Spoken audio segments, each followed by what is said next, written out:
Hallo, jeg er Marie, og jeg lærer norsk. I dag jeg vil lese en bok på norsk til YouTube.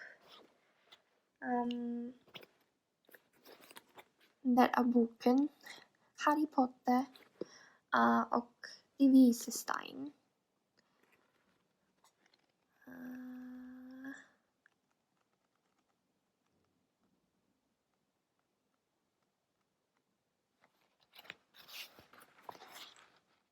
There we go. Malfoy kunne ikke tro sine egne øyne da han så Harry og Ronny på Galtvort dagen etter.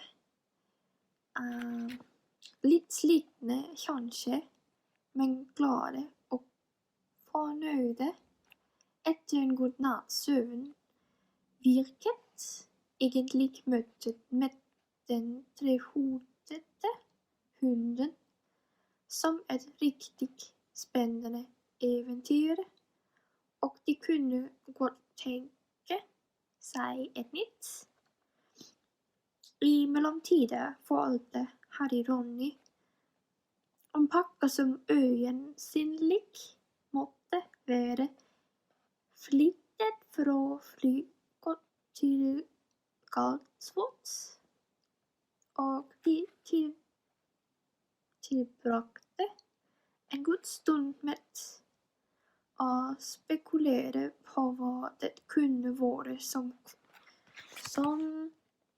krefter, en slags beskittelse.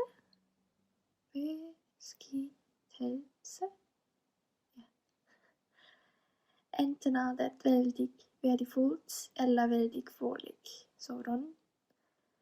Eller begge deler, sa Harry.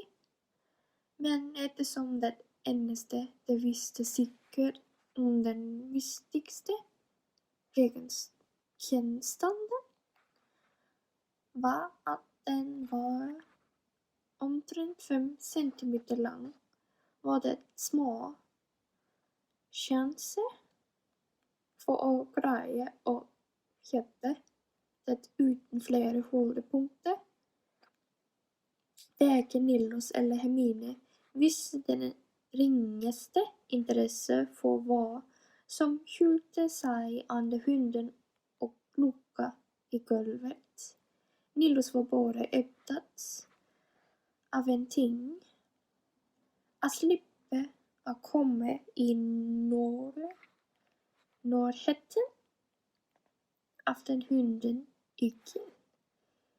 Hermine var overhodet ikke på talefot med Harry og Ronny lenger, men så sjefete og betrevitende